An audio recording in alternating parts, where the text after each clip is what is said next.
Bom, boa tarde a todos, obrigado pela participação. Esse evento que foi organizado pela PMEC Brasil em parceria com o Ibracon, ao qual eu já agradeço. Nós vamos ter a seguinte programação. Logo após a abertura, o Rogério Mota, que é diretor técnico do Ibracon, vai fazer uma participação. Em seguida, o Edson Fernandes, que é membro do grupo técnico da PMEC Brasil, fará a sua parte. O debate em seguida entre os dois e depois perguntas do público e vamos para o encerramento. Eu queria informar que esse evento vai estar sendo gravado, o vídeo vai estar disponível no portal do Ibracon e no site da APMEC Brasil. E, por favor, as perguntas podem ser enviadas durante o evento na seção específica de perguntas e respostas que vocês têm aí na folha da plataforma, na parte da plataforma. Bom, nesse webinar, nós queremos discutir dois assuntos contábeis tributários, decididos aí pelo Supremo Tribunal Federal e que provocaram muitas discussões entre gestores das companhias, assessores jurídicos e auditores, principalmente, e podem afetar as companhias de alguma forma, não só do ponto de vista contábil, mas também de resultado, dividendos e de performance, eventualmente, então, interferindo nas análises de investimento. A ideia é chamar a atenção dos profissionais de investimento para o cuidado com esses temas e mostrar também aos profissionais da contabilidade e auditoria que tipo de explicação tem que ser dada aos investidores para que o entendimento seja adequado dessas questões. Para isso, nós temos, então, o Edson Fernandes, que é um advogado muito experiente e atuante nos assuntos contábeis e tributários e que está auxiliando na diretoria técnica da PMEC Brasil nesses temas, desses assuntos. Também contamos, então, com o Rogério Mota, que é auditor, diretor técnico do Ibracon e coordenador de Relações Internacionais do CPC, Comitê de Pronunciamentos Contábeis, a quem eu agradeço a parceria mais uma vez e passo, então, a palavra ao Rogério para dar o início à sua participação. Rogério, por favor. Boa tarde, Haroldo. Boa tarde, Edson. Boa tarde a todos. Obrigado, Haroldo, pela oportunidade, né, de estarmos aqui presentes, representando o Ibracon, de que a gente possa contribuir aí com o conhecimento, aí, com as discussões que nós temos tido dentro do ponto de vista técnico pelo Ibracon, a gente compartilhar, eu acho que é um momento importante para fazer com que chegue a informação de forma apropriada e os analistas, principalmente, que são associados à PMEC, eles possam entender melhor e poder, no seu dia a dia, utilizar esse conhecimento, entender um pouco melhor como que são a decisão que a gente, ou a avaliação que é feita sobre determinado tema de natureza contábil que acaba impactando a performance da empresa, efeito caixa, distribuição de dividendos, entre outras coisas. Eu vou compartilhar uma rápida apresentação. Fernanda, se você puder, por favor, acho que você tem que conceder claro, o acesso, né?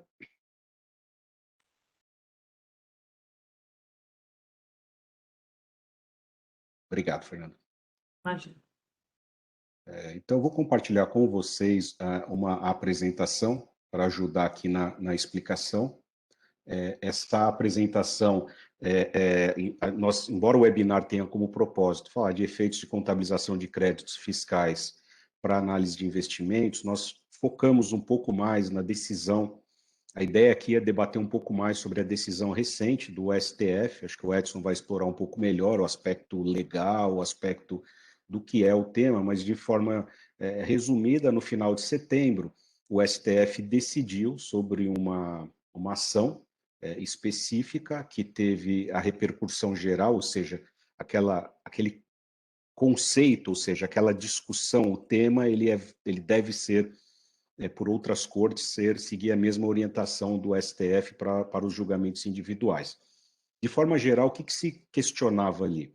Se a atualização sobre indébitos tributários, né, ou seja, o pagamento de um determinado tributo, vamos pegar como exemplo o ICMS na base do PIS e COFINS, que a gente viu recentemente. Quando a empresa registra aquele crédito, ela mensura e traz para a contabilidade, surge a questão da discussão sobre a tributação. E estamos falando aqui de tributação para fins de imposto de renda e contribuição social, que é a alíquota combinada no Brasil para as empresas, é 34%. E o que acontece nesse momento? Há uma discussão de como tributar. Então, havia uma discussão se a incidência, ou seja, aquele valor mensurado, o valor histórico, mais a Selic, que reflete a correção monetária ou juros que é utilizado para tributos, se essa Selic deveria ou não ser tributada pelo próprio imposto de renda. E a decisão do STF foi sobre a não incidência do imposto de renda e da contribuição social sobre a Selic, no caso de tributos pagos a maior, né? Ou seja, estou buscando recuperar um crédito. A exemplo do caso aí que eu mencionei, ICMS na base do PIS e COFINS, é um imposto federal, o PIS e COFINS, a atualização, por ser um imposto federal, tributos federais, se deu pela Selic, e na hora que as empresas contabilizaram esse efeito no resultado, algumas podem ter tributado, ou seja, o montante total que foi reconhecido, no fim do dia ele tem que pagar aquele 34% de imposto sobre o montante total. E nesse caso a discussão foi, não, vamos separar aqui dentro o que é juros, atualização por Selic, e nesse caso não seria tributado, ou seja, não teria o efeito de 34%. Quando nós olhamos aí, pegando de novo os casos tributários no Brasil, dado o tempo que se demora para discutir, o efeito juros acumulado é muito alto na maioria dos casos, porque se discutiu por um longo período de tempo, o principal não tem a correção, mas vai ter na correção Selic que vai montando aí um montante de juros bem significativo. A discussão que surgiu como resultado dessa decisão do STF, que foi no final de setembro, se discutiu como tratar isso na contabilidade. O primeiro entendimento que teve, a discussão, o IBRACON teve discussões internas com grupos técnicos que compõem comissões técnicas do IBRACON, nós tivemos um entendimento, tivemos uma discussão que resultou na emissão de uma circular. A circular 921 é um documento do IBRACON que ele visa orientar aos auditores independentes a contribuir na análise que o auditor deve fazer para fins de análise ou auditor, na sua auditoria, como ele deveria avaliar um determinado tratamento contábil. Lembrando que a responsabilidade primária na elaboração de uma demonstração financeira, qual a prática contábil é da companhia, da sua administração, órgãos de governança, e, por fim, o auditor tem a responsabilidade de fazer uma auditoria sobre esse julgamento da administração para avaliar se atende ou não o requerimento de uma norma contábil. Esse é o papel do auditor e não ele é responsável por fazer a contabilidade da companhia, ou concluir pela companhia sobre os aspectos contábeis. Então, essa orientação que foi dada aos auditores, emitida pelo IBRACON, foi uma circular, ela teve como objetivo buscar um alinhamento. Primeiro ponto, quando nós adotamos uma norma contábil, sem querer entrar muito no detalhe técnico aqui, contábil, qual norma eu devo utilizar.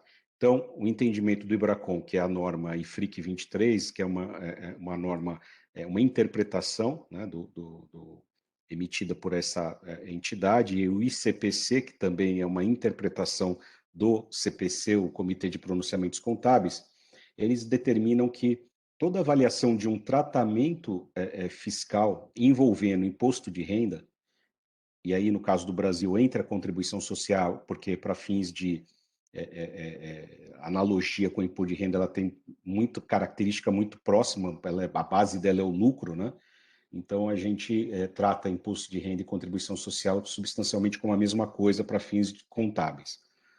Então o que acontece é que houve essa discussão, interpretação e entendimento do IBRACON foi de que deveria adotar esta norma específica e não outra norma que até tem pouco tempo atrás era utilizado, que é uma norma que é tratada para passivos em geral, que é chamado CPC 25 ou IAS 37, que se trata de passivos em geral, e ativos passivos, passivos contingentes e ativos contingentes. De acordo com que é uma norma que ela traz um tratamento contábil diferenciado ou diferente em relação ao IFRIC 23 e CPC 22. Então, começa primeiro pela interpretação sobre qual norma se aplica. O IBRACON entendeu e concluiu que seria o IFRIC 23. Segundo passo, a orientação traz que, dada as particularidades de cada ação, de cada empresa especificamente, a entidade, a sua administração tem que avaliar a situação individual, né, da ação específica, junto com os assessores legais, para chegar a uma conclusão sobre a particularidade da ação judicial da empresa, ou seja, como que aquela decisão do STF de repercussão geral impacta a empresa individualmente. Porque ao fazer a avaliação, eu não olho no momento hoje, eu tenho que olhar qual que vai ser o desfecho final, mesmo que esse desfecho demore 2, 3, 4, 5 anos, não importa.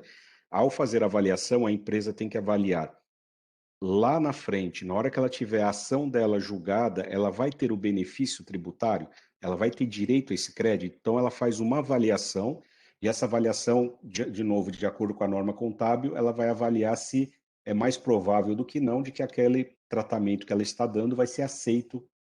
No caso aqui, estamos falando da corte, né, ou o judiciário vai aceitar o tratamento que ele está dando. Então, dessa forma, o que acontece é que muitas empresas antecipam ou reconhecem o efeito econômico nesse momento, ou seja, na contabilidade ela vai reconhecer um ganho, e não necessariamente acompanhado do efeito caixa, porque a realização desse ganho, ou seja via compensação com outros tributos ou ingresso de recursos para a entidade, vai depender, muitas das vezes, de uma série de processos que têm que ser seguidos, e também há incertezas envolvidas. Não quer dizer que é líquido e certo 100% que a empresa vai ter esse crédito, mas na avaliação dela foi mais provável do que não, que a gente vai ver mais um pouco para frente, que é o requerimento da norma contábil.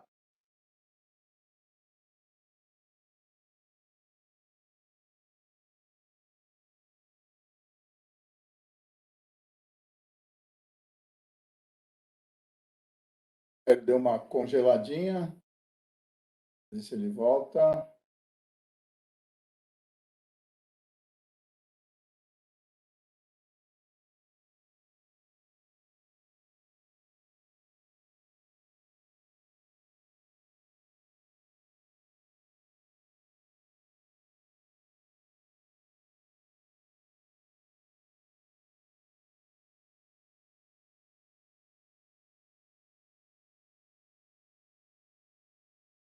Eu estou à disposição, se quiser. Você quer comentar alguma coisa? Aproveitar, então?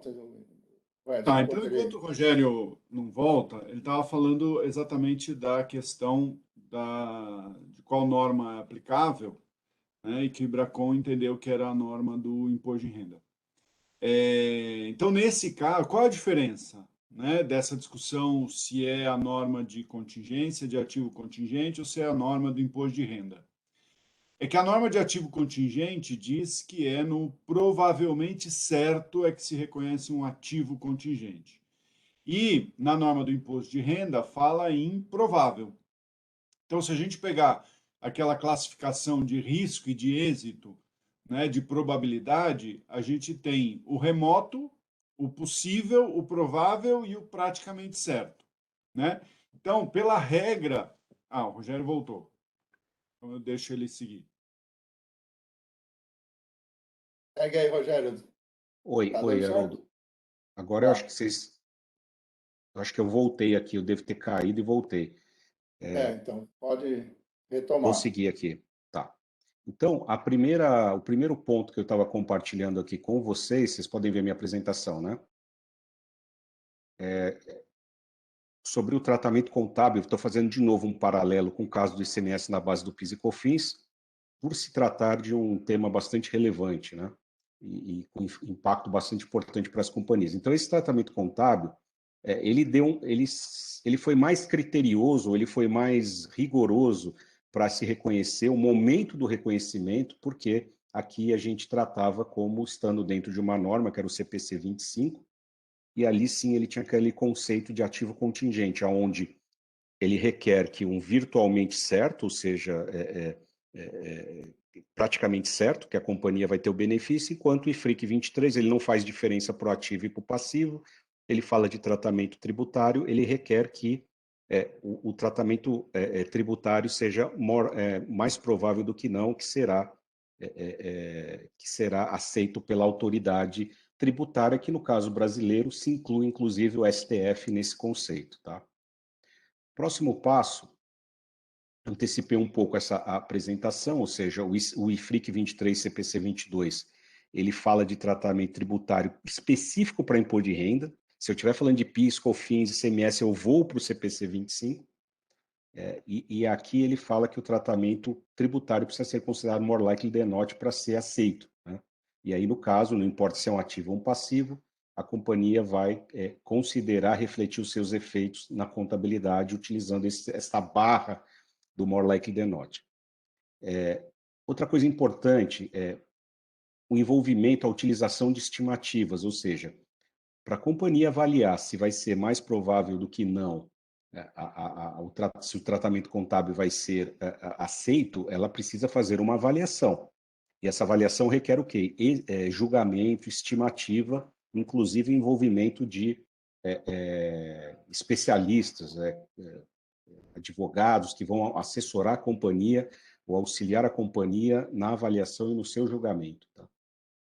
Eu vou falar um pouquinho aqui dos aspectos práticos, saindo um pouco só do efeito contábil. Qual que é o aspecto prático que o analista, né, principalmente, ao fazer a sua avaliação, ele deve considerar?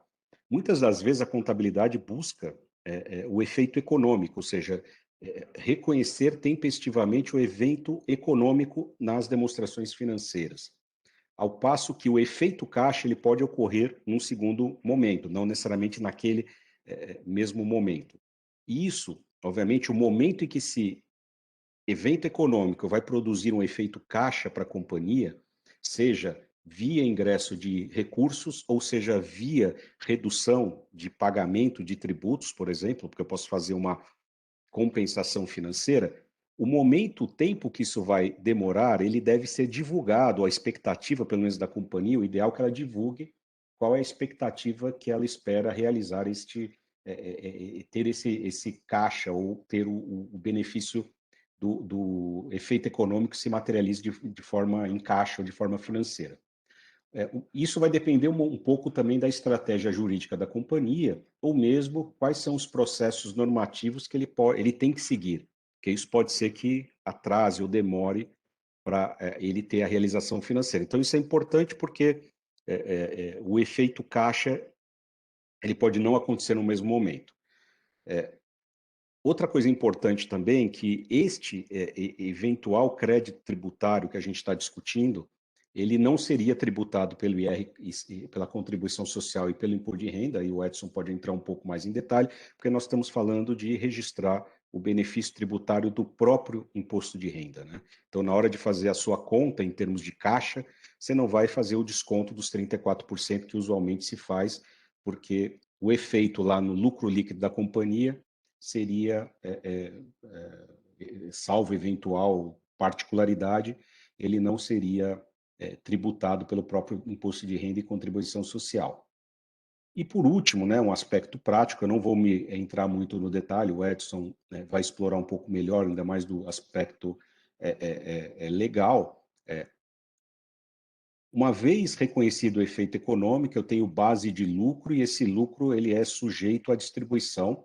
A gente conhece muito aí a questão das limitações da lei. A lei exige uma distribuição de dividendo mínimo de 25%, ao mesmo ou não, depende mas que seja estabelecido um dividendo mínimo pela companhia, geralmente é 25% ou 50%, mas a companhia também pode ter aí certos mecanismos que podem ou não afetar a distribuição do dividendo. Ela pode eventualmente buscar utilizar alguma previsão legal, como eu falei aqui, o Edson vai explorar um pouco melhor, aonde ela possa não necessariamente fazer a distribuição do dividendo nesse mesmo momento. Tá? Por quê? Porque a lei das SAs tem certas salvaguardas que quando um determinado ganho, lucro, ele é reconhecido, porém não é esperado que ele tenha o efeito materializado em caixa, a companhia tem certos, vamos dizer, mecanismos para não efetuar a distribuição e descapitalizar a companhia. Então, de forma resumida, esse é o meu apresentação. Eu passo agora a palavra, Haroldo, devolvo para você.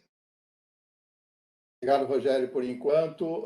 Vamos passar, então, para o Edson, mais 15 minutos para os seus comentários, antes da gente entrar no debate efetivo. Edson, por favor. Bom, Haroldo, muito obrigado. Eu quero parabenizar o IBRACON e a PMEC pela iniciativa dessa conversa. Nem diria que é um debate, o debate já passou, né? Eu acho que agora é mais uma conversa de esclarecimento, né? Agradecer o Haroldo, está mediando, o Rogério, a apresentação do Rogério. E eu não tenho apresentação, eu vou só falar, mas e vai ser sucinta, eu vou ficar dentro do meu tempo, mas eu vou falar basicamente de 3 aspectos aqui. O primeiro são os efeitos desse reconhecimento, né? Então, pegar um pouco o gancho no que o Rogério falou no fim, né? E expandir um pouco, detalhar um pouco esses efeitos que podem ter no reconhecimento. Então, uma vez superada a discussão, qual é o efeito disso? O segundo, eu quero falar um pouquinho, a segunda parte é preparando a terceira, porque eu quero falar um pouquinho sobre a questão processual, né? O que eu costumo brincar que é o CPC jurídico. A gente, quando fala da contabilidade, fala muito do CPC, o Comitê de Pronunciamentos Contábeis, mas eu queria falar um pouco sobre o CPC jurídico, que é o Código de Processo Civil. Né? Ele vai determinar, né, a observância do estágio da ação judicial de cada empresa. Isso é importante. E o terceiro ponto, eu quero trazer alguns exemplos. Eu separei 4 empresas, né, o balanço de 4 empresas aqui.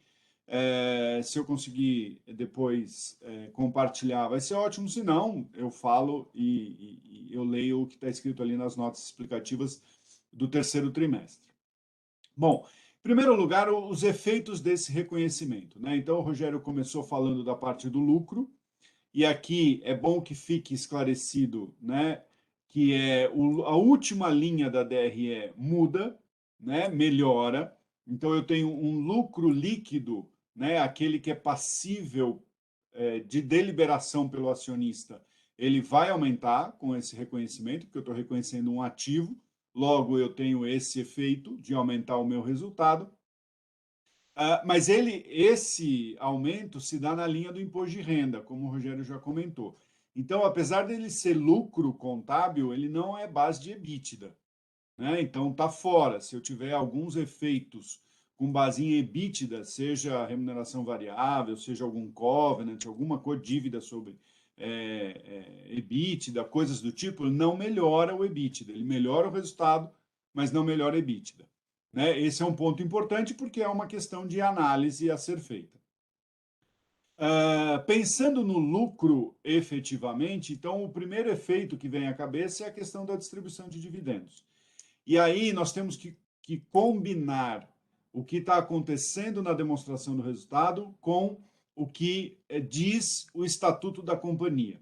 Então, nós estamos verificando um lucro que foi aumentado por um efeito econômico, não necessariamente um efeito caixa, e, aliás, um efeito caixa que vai variar, né? O tempo desse efeito caixa vai variar conforme o estágio de ação da companhia. Então, para a gente ter uma ideia do efeito caixa, também nós temos que analisar qual é o caso concreto, tá? Mas, de qualquer maneira, um efeito econômico ele já apareceu, o balanço melhorou. E o que eu faço com esse lucro? Né? O que diz o estatuto da companhia? Há um lucro mínimo a ser distribuído? Né? Esse resultado ele é base do lucro mínimo? Em princípio, sim. Em princípio, ele é base para o dividendo mínimo. Por que eu digo em princípio? Porque vai depender da deliberação na Assembleia Geral Ordinária. Quando tiver aprovação das contas, normalmente a AGO, né, ela aprova contas e delibera sobre a destinação dos lucros. Nesse caso, o que nós temos? Nós temos o reconhecimento de um ativo fiscal com um efeito econômico, mas que não teve a realização em caixa E mesmo a realização pode depender ainda de um evento futuro. Por quê? Porque a empresa, a companhia, ela só vai conseguir utilizar efetivamente esse crédito fiscal depois do trânsito em julgado. Embora a decisão do Supremo não se reverta mais, se bem que não transitou em julgado ainda a decisão do próprio Supremo, mas vamos considerar que ela não vai mudar e mesmo uma modulação não mude esse efeito, né? Estou partindo desse princípio por conta do reconhecimento já. Mas a efetiva utilização desse crédito depende do trânsito em julgado. Por quê? Porque a regra tributária é essa. A empresa que tem a recuperação de um ativo fiscal nesse sentido, né, um tributo pago indevidamente ou a maior, só pode utilizá-lo para compensar outros tributos depois do trânsito em julgado. Então, para o aproveitamento caixa, ainda tem um gatilho ali na frente, né?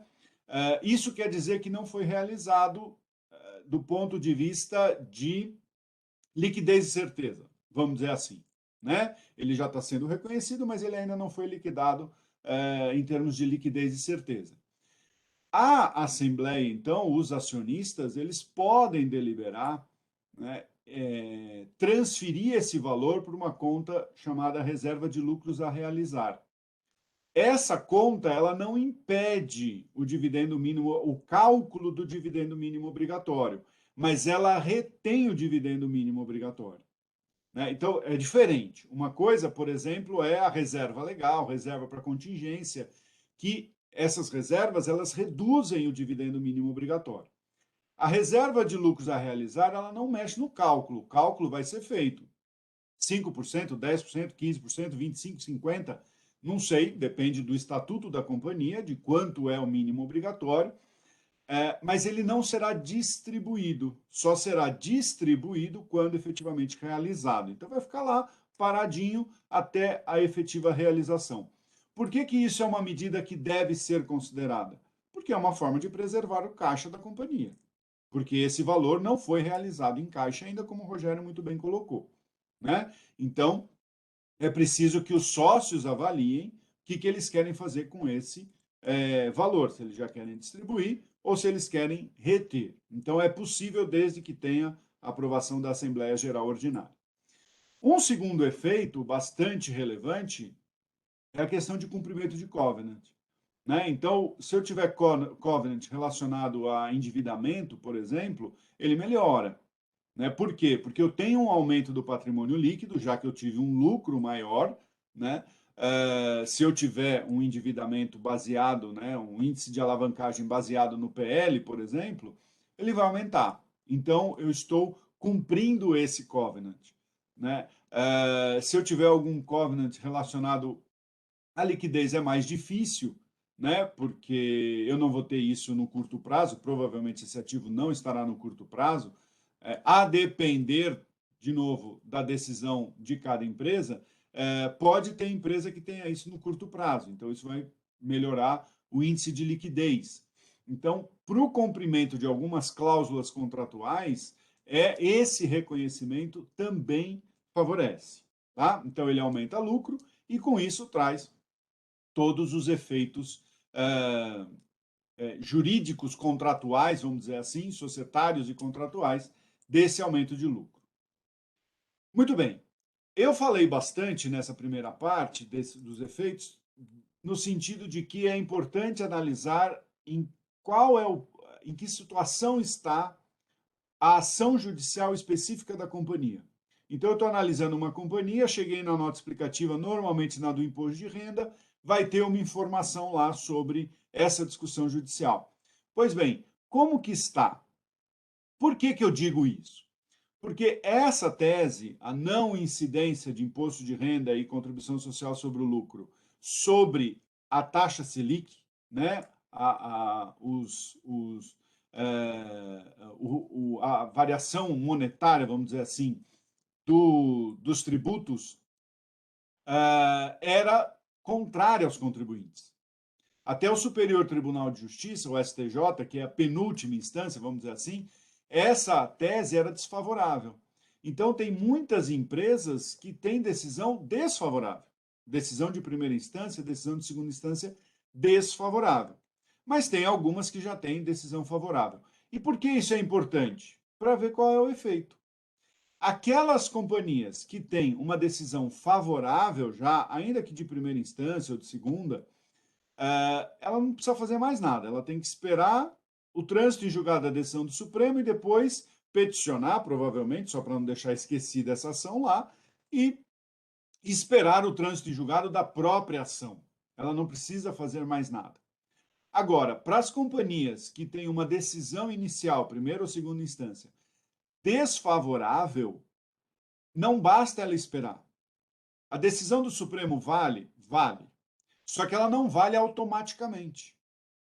É preciso que a companhia continue recorrendo até que tenha uma decisão favorável. E vai ter, é uma questão de tempo. Ela vai ter essa decisão favorável, porque não pode nenhum juiz do país de primeira instância ou de tribunal vai poder contrariar a decisão do Supremo.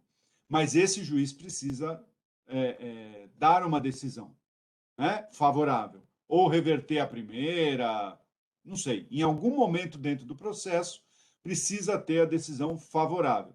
Isso quer dizer o quê? Que essas companhias que têm uma decisão hoje desfavorável vão demorar mais tempo para recuperar aquele valor. Aquelas que já têm uma decisão favorável vão recuperar num tempo mais curto, né? Ou mais brevemente. O tempo de recuperação vai depender de cada empresa, porque isso vai ser uma compensação, ou eventualmente alguma empresa pode optar por precatório. Acho mais difícil, né? Mas é possível. Então é preciso analisar em que pé está a ação judicial própria de cada companhia e se ela tem essa ação própria, né? Porque se ela não tiver, pode ter um efeito aí de modulação, aí nós vamos ter que efetivamente esperar. Então, a situação específica da ação judicial de cada companhia é importante para fazer essa análise. Muito bem. E aí eu chego, então, no terceiro ponto, que eu queria mostrar alguns exemplos. Eu separei alguns exemplos aqui. Vamos ver se eu consigo... não, Fabiana, eu acho que eu estou... Não sei se você pode liberar para mim. Um minuto. Vou te liberar. Eu separei 4 companhias tentando trazer várias formas em que isso pode ser encontrado. Tá?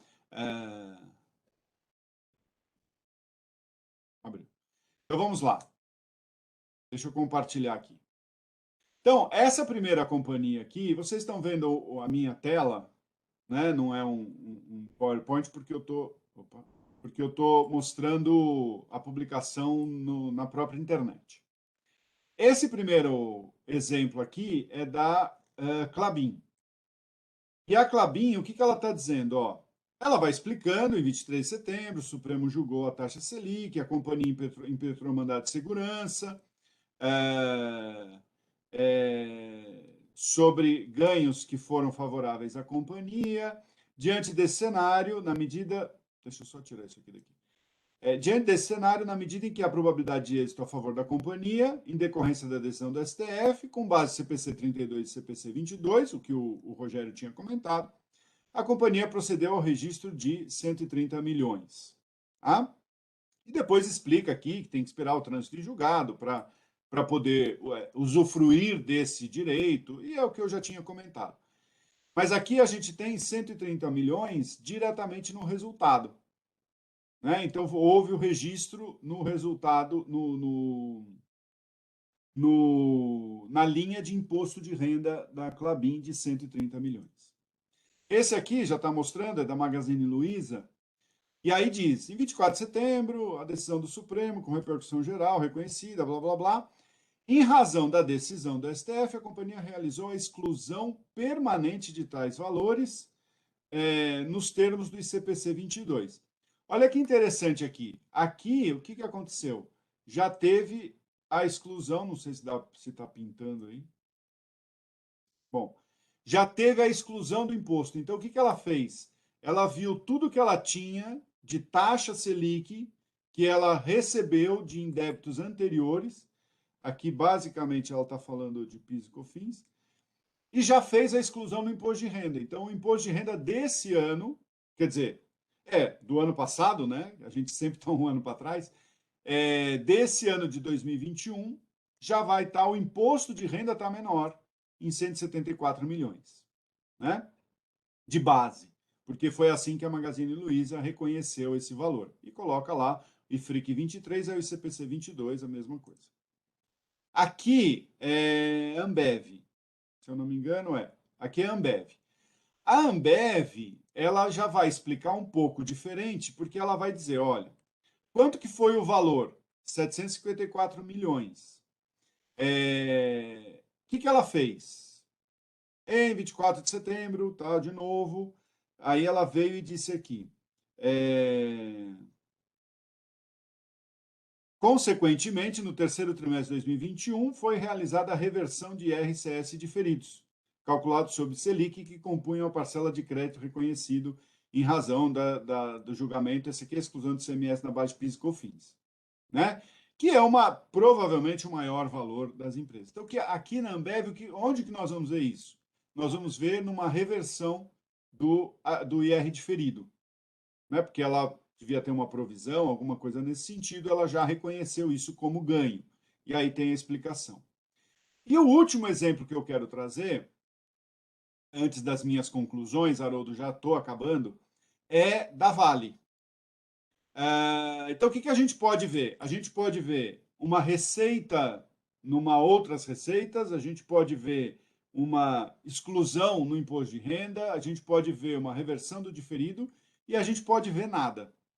Porque vejam, a Vale ajuizou a ação para discutir o tema e aguarda a publicação da decisão do STF, que estima em 190 milhões. Tendo em vista que sequer houve publicação da decisão do leading case, os assessores jurídicos externos da companhia não consideram que esse eventual ganho seja provável. Portanto, a companhia não registrou nenhum ganho. Então, na Vale, não tem esse efeito no resultado. Tem uma nota explicativa, né? E, na minha opinião pessoal, pelo menos a nota explicativa tem que ter, ainda que não haja o reconhecimento no balanço, uma nota explicativa deve ter, porque é um assunto muito relevante, né? E o que a Vale fez? Exatamente isso. Ela preferiu não reconhecer, mas dizer em nota explicativa qual é o efeito que ela espera. Tá? Deixa eu ver aqui. Eu não estou achando onde é que eu descompartilho. Aqui, achei. Parar compartilhamento. Pronto.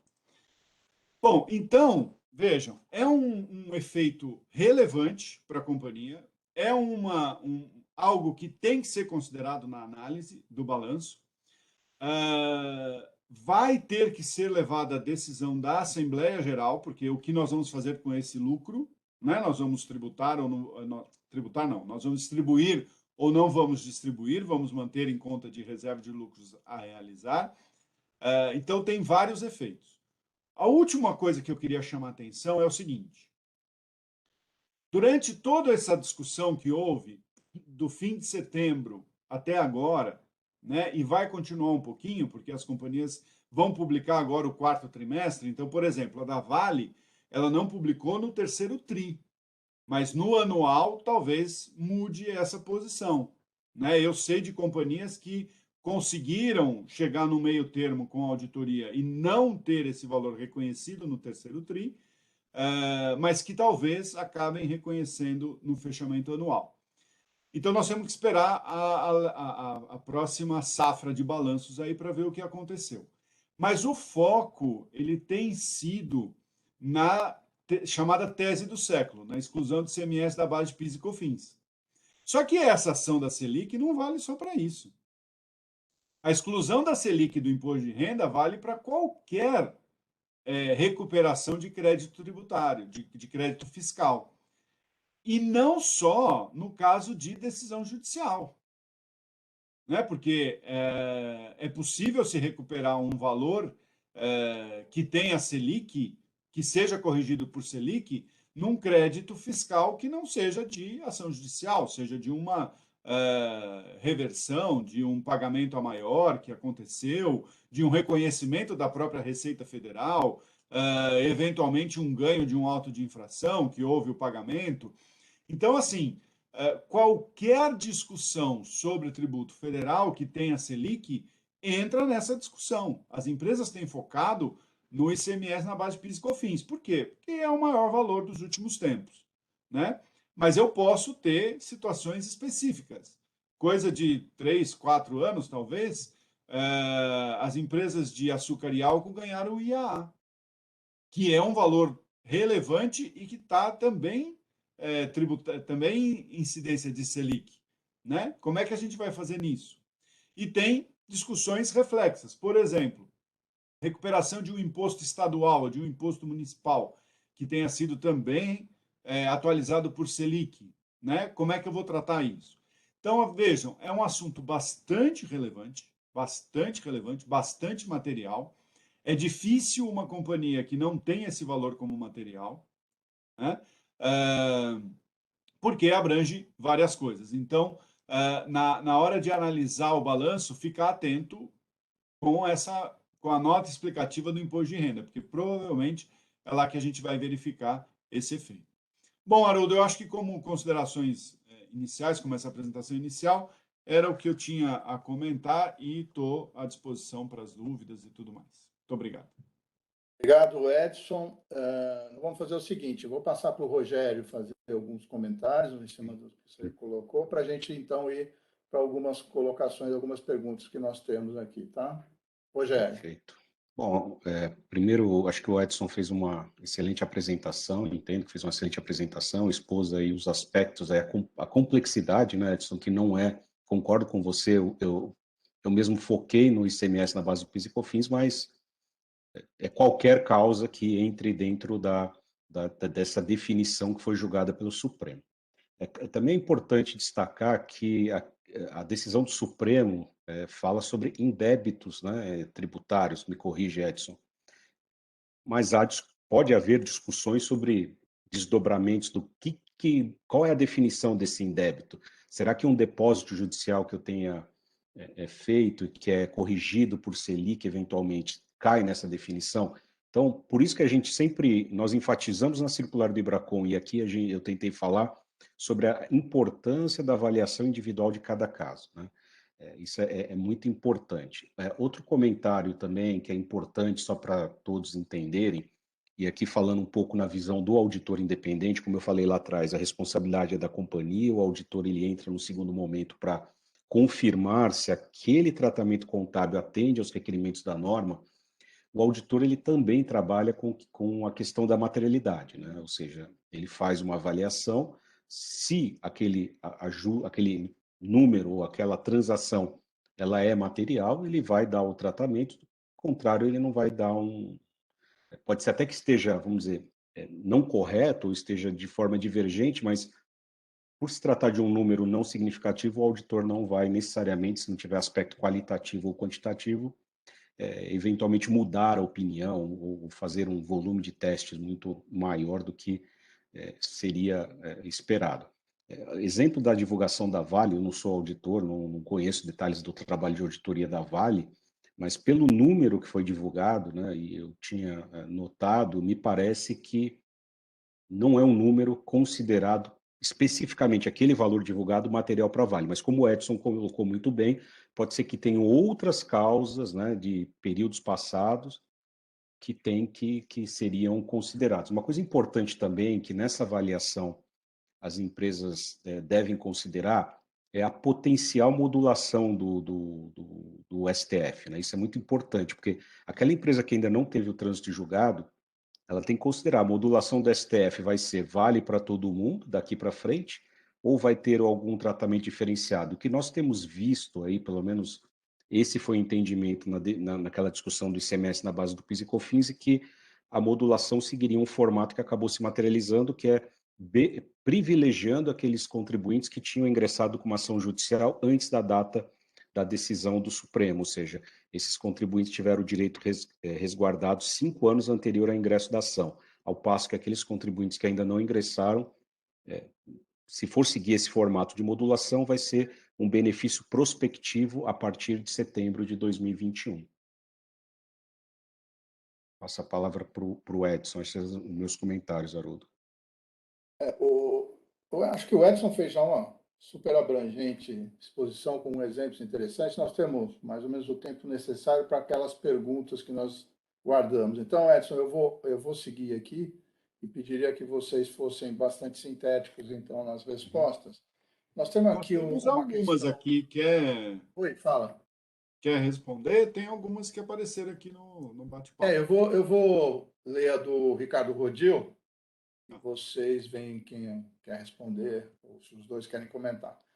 Então, o Rodil diz, se a entidade não tivesse pago indevidamente a mais e tivesse aplicado esse montante em aplicações financeiras ou no próprio negócio, o lucro proveniente dessas aplicações ou da utilização dos recursos nas atividades da entidade também estaria isento de IR mais contribuição social? Bom, acho que é mais para o Edson aí, mas eu, como leigo, eu chutaria que não. Não. Não, porque a decisão do Supremo disse que os juros, a fundamentação é que a Selic, nesse caso, são juros de mora, e juros de mora são compensatórios. É diferente, você pagou o tributo, ou não pagou, e teve esse dinheiro em caixa, conseguiu uma liminar, aplicou esse dinheiro na operação, você não está tendo um valor de mora, né? Não está tendo um valor compensatório. Não, aí é atividade normal. Dá para discutir isonomia? Mais ou menos dá, mas é a questão da indenização, né? Aquele que pagou e teve menos caixa por causa disso, agora recebeu como indenização compensatória. É até questão contrária, né, Edson? Quando a empresa paga, né, com atraso e paga um imposto com atraso que incide Selic, porque seria dedutível também, né? Então, se for por esse caminho da isonomia, né? Talvez Nós temos uma questão aqui, uma questão do Harold Tal. Uma empresa reconheceu contabilmente ganhos com base em decisão judicial do Supremo, em segunda instância, de uma ação fiscal e contabilizou no seu ativo o valor calculado por perito. Falta decisão sobre o valor pelo Supremo. A auditoria externa não reconheceu o lançamento e, como a empresa não estornou parecer adverso nas demonstrações financeiras, qual a vossa opinião? Obrigado.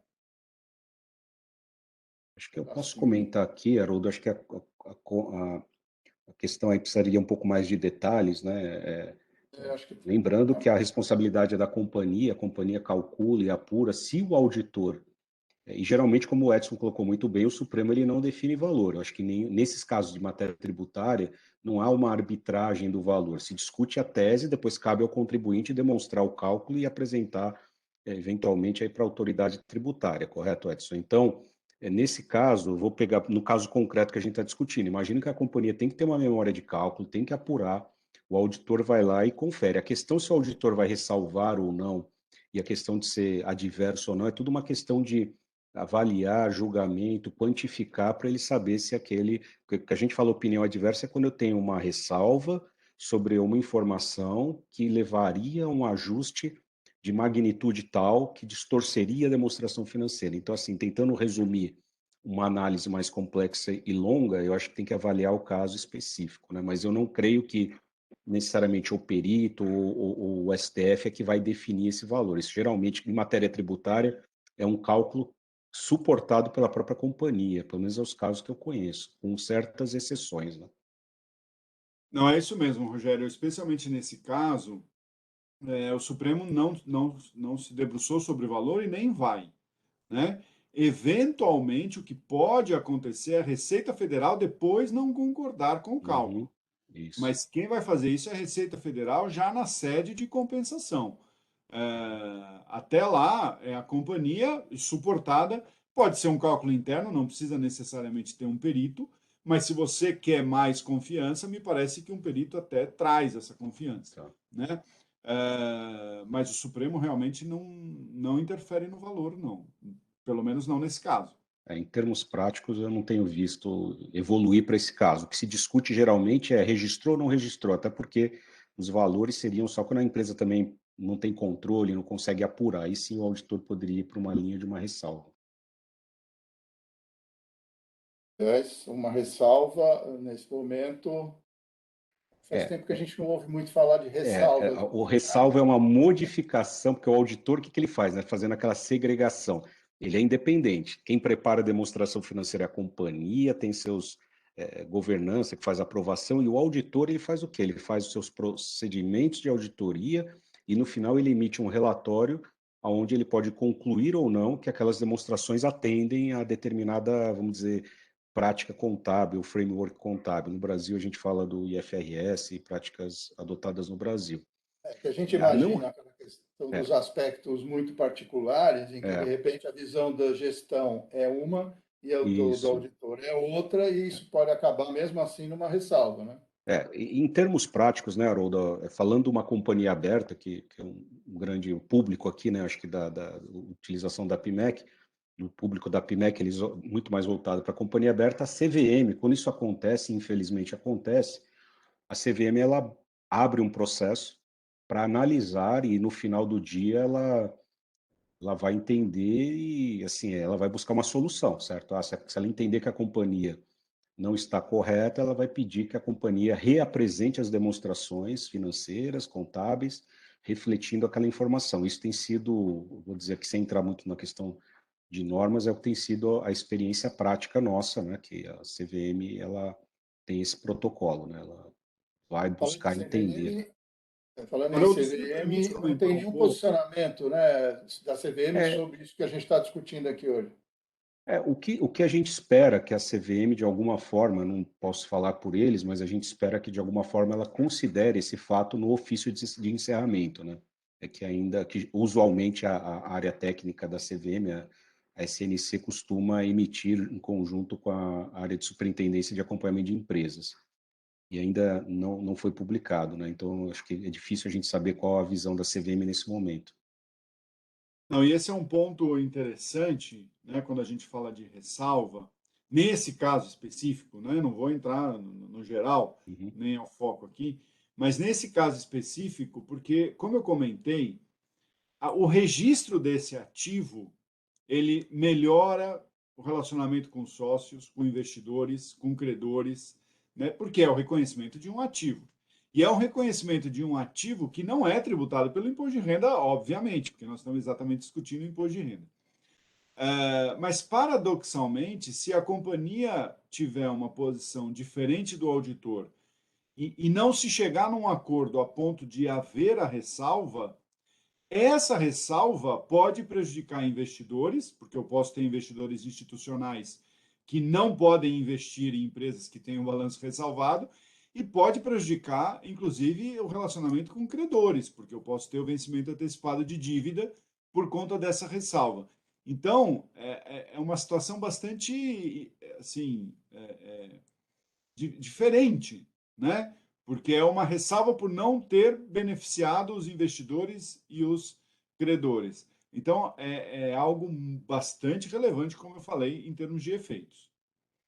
Em outros mercados, como por exemplo no mercado americano, né, na SEC, o que a gente vê, se tem uma situação como essa, diferente do Brasil, que o auditor vai, emite com ressalva e depois a CVM vai abrir um processo, lá o auditor não emite o relatório. Então, o que acontece é que às vezes você vê casos em que a companhia ela atrasa o arquivamento da informação ou da demonstração auditada porque há uma eventual discussão ou divergência junto ao auditor. Mas eu concordo, isso é complexo, não é simples. Geralmente as firmas, né, elas têm aí, vamos dizer, protocolos a serem seguidos quando existe uma situação dessa, principalmente envolvendo companhia aberta, para que haja uma checagem se aquele julgamento que está sendo adotado ali pelo sócio da auditoria, que é o responsável, profissional responsável pela auditoria. Então, eu concordo com você, é um aspecto muito delicado, mas... Vamos lá, tem algumas perguntas aqui para a gente tentar chegar ao final do horário. Aqui temos uma questão do Rubens de Andrade Ribeiro Filho. Pelo CPC 22, deve ser tributado o valor original no momento do reconhecimento? Não tem tributação. Esse caso da Selic, eu estou recuperando imposto de renda. Não tem tributação. É na linha do próprio imposto de renda. O que pode acontecer, né, Rogério, e que está sendo comum, é as empresas terem receita de imposto de renda, né? Ou ter um lançamento credor na linha de imposto de renda. Mas aí é o efeito, né, que vai ter que ser Isso. explicado, analisado, e tem uma nota de reconciliação, geralmente, que explica esse efeito, né? O Francisco Montanher Neto, no registro de reserva de lucros a realizar, aplicar-se-ia o inciso do artigo 197 da Lei das Sociedades por Ações? Sim. O 197 foi até conferir aqui, 197.2, e depois prefeito de dividendo combinado com 202. Né? Só lembrando, né, eu não sou advogado aqui, mas acaba que essas questões de reserva ali fica naquele limbo jurídico e contábil, e temos experiência também com a CVM. A CVM tem uma interpretação de que a reserva de lucros a realizar ela só é utilizada quando a companhia, o valor, os dividendos mínimos obrigatórios, né, calculados, aí, como o Edson falou, eles forem, o montante que a companhia distribuir for inferior ao dividendo mínimo obrigatório. Não é simplesmente pegar 100% do efeito e colocar nessa reserva. Então, tem pelo menos é como nossa experiência já em situações aí que discutimos com a CVM, no passado, a visão da CVM é de que somente o montante de dividendo mínimo obrigatório que deixar de ser pago é que pode ser alocado aí. Então, hipoteticamente, vamos dizer que o único resultado da empresa no ano foi esse julgamento aqui, o resto seria 0 a 0.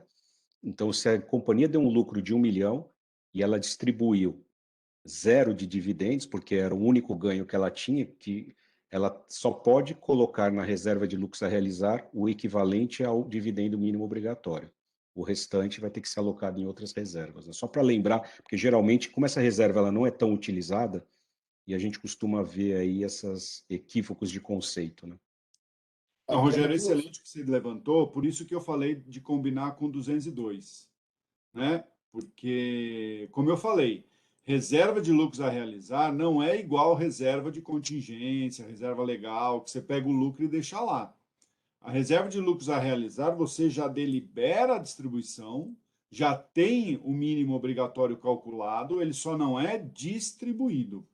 Né? Então, é diferente, é o 197 combinado lá com 202. Aí vai depender de caso a caso, de existirem outras reservas, né? O cálculo ele não é tão simples.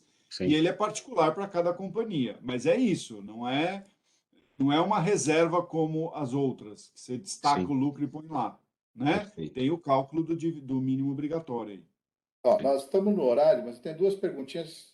Um de vocês responde rapidamente. Vai.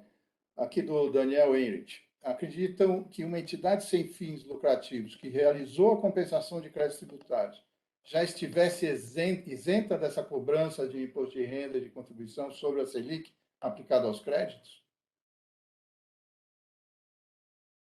Não, porque ela não pagou. Aqui é uma recuperação, né? Se ela já não pagou o imposto de renda sobre isso, não. Última questão aqui da Nelita Donati. Cabe a reversão de passivo diferido de IR e contribuição social também para quem não tem a ação judicial impetrada até 24 de setembro de 2021, uma vez que o evento de tributação seria futuro, prospectivo, ou a orientação em relação à reversão de passivo diferido fica também condicionada à modulação de efeitos? Para fechar. Bom, só para tentar também ser breve aqui na resposta, eu imagino qual que é o caso, já tivemos essa discussão. Qual que é o momento da tributação? Aí vai uma questão também legal que precisa ser avaliada. Se eles entenderam que se ela reconheceu na contabilidade o crédito, e naquele momento a companhia interpretou que o fato gerador do pagamento do imposto não ocorreu, provavelmente a companhia constitui um imposto de renda diferido, na presunção de que ela vai ter um passivo lá na frente que vai ser tributado. Então, se isso tudo é verdade, né, ou seja, a tributação ocorreria somente lá na frente, em algum momento que a companhia determinou, porque isso também teve muita discussão, o Edson deve saber melhor do que eu, qual que é o momento da tributação, se é no reconhecimento contábil, se é na realização em caixa, se é na hora que a Receita Federal homologa o crédito. Então, assumindo que essas questões aí estejam superadas, então, nesse caso, seria a reversão do imposto de renda diferido passivo. Mas eu acho que tem muita, vamos dizer, detalhes aí que precisam ser melhor avaliados, né? Não sei se o Edson puder complementar. Só para complementar mesmo, né? Não é só um adicional aí. O que a gente tem que olhar é efetivamente essa questão, né, dessa exclusão que foi feita. A Receita Federal hoje já se manifestou que é na primeira compensação, então ela já mudou o entendimento dela, que era no trânsito, para a primeira compensação, isso ajuda. Mas, de qualquer maneira, ainda no caso da Selic, pode haver a modulação. Eu acho muito pouco provável, porque não foi conduzido como foi conduzido do ICMS na base de PIS/COFINS, né? A situação é um pouco diferente, mas se o STF trouxer uma modulação igual, ou seja, para quem só vale para quem entrou com a ação antes do julgado, que foi em setembro do ano passado, e para quem não entrou com a ação só vale a partir de setembro, aí teria que esperar a modulação, sim, né? Porque aí passaria a ser, depende de quando foi reconhecido esse ativo. Se for reconhecido antes, aí vai ter que estar sujeito à modulação. Bom, muito bem. Acho que nós atingimos o tempo, os assuntos são complexos, são muito relevantes, como foi aqui levantado, por isso nós trouxemos esse webinar para chamar a atenção, para reflexão sobre os temas. A gente tem muita discussão e opiniões diferentes, né, sobre alguns dos aspectos. Com todas as discussões, acaba-se tendo situações em que a gente já ouviu aqui, podem surgir talvez novas ações em cima dessas discussões envolvendo a CVM, os auditores novamente. Então, o que a gente queria chamar a atenção, eu acho que a gente atingiu o objetivo, tanto para os analistas, profissionais de investimento, para que realmente entendam, apesar de que as dúvidas são grandes sobre o que acontece, mas que as empresas sejam claras nas suas como está agindo em relação a esse tema, para que possam ser avaliados, então, porque interferem muitas vezes, com certeza, na análise de investimento, nas opções que podem ser dadas pelos profissionais. E do lado dos contadores, auditores, acho que, mais uma vez, mostrando a relevância desse tema e que tem explicações que têm que ser discutidas realmente em conjunto. Por isso, nós estamos aqui hoje, a PMEC Brasil, com o IBRACON, para que a gente possa esmiuçar um pouco mais. Eu queria agradecer a participação de todos, agradecer particularmente ao Edson e ao Rogério, ao IBRACON, por essa parceria que, na verdade, nesse tipo de evento, provavelmente a gente vai fazer outros com esse enfoque. E eu queria agradecer também o suporte aí do pessoal do IBRACON, da Fernanda especificamente, e na PMEC Brasil da Fabiana, para que a gente pudesse realizar esse webinar. Boa tarde a todos, até a próxima. Obrigado. Obrigado.